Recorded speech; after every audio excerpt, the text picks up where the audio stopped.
അതിദരിദ്രനായ പിണറായി വിജയൻ എങ്ങനെ ശതകോടീശ്വരനായി? കോൺഗ്രസ്സുകാരും B J പിക്കാരും സ്ഥിരം WhatsApp യൂണിവേഴ്സിറ്റിയിലൊക്കെ ഓടിക്കുന്ന സാധനം അല്ലേ? ശതകോടീശ്വരൻ എന്ന് പറഞ്ഞാൽ എന്താ? ശ്രീ അനിൽ നമ്പ്യാർ ഒന്ന് പറഞ്ഞു എനിക്കറിയില്ല. ശതകോടീശ്വരൻ എന്ന് പറഞ്ഞാൽ എന്താ? നിങ്ങൾ പറ. എനിക്കറിയില്ല. ശതം എന്ന് പറഞ്ഞാൽ 100. ശതം എന്ന് പറഞ്ഞാൽ 100. കോടീശ്വരൻ എന്ന് പറഞ്ഞാൽ 100 കോടിക്ക് മേലെ ഉണ്ടാക്കിയ ആൾ. 100 കോടി ആസ്തിയുള്ളവനെയാണോ? 100 കോടി ആസ്തിയുള്ളവനെയാണോ എക്കണോമിക്സ് പ്രകാരം, സാമ്പത്തിക ശാസ്ത്ര പ്രകാരം 100 കോടി രൂപ ആസ്തിയുള്ളവനെയാണോ വിളിക്കാറുള്ളത് ശതകോടീശ്വരൻ എന്നുള്ളതാണോ? അല്ല കേട്ടോ, 100 കോടി ഡോളർ ആസ്തിയുള്ളവരെയാണ് ശതകോടീശ്വരൻ എന്ന് വിളിക്കാറുള്ളത്.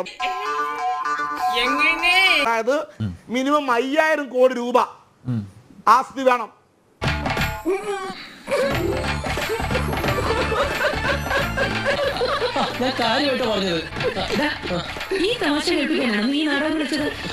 പിണറായി വിജയൻ 5000 കോടി രൂപ പോയിട്ട് 50 കോടി രൂപ ആസ്തി ഉണ്ടോ?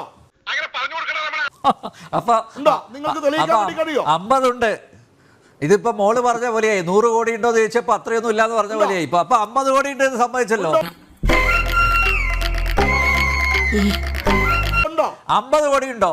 പിണറായിക്ക് 50 കോടി ഉണ്ടോ ആസ്തി? പിണറായിക്ക് 50 കോടി ഉണ്ടോ? ഞാൻ കരയാം.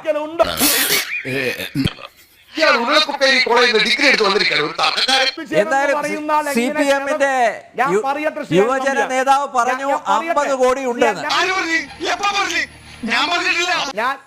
ഞാൻ പറഞ്ഞത് കേരള 50 കോടിയെങ്കിലും ഉണ്ടോ എന്നാ ചോദിച്ചത്.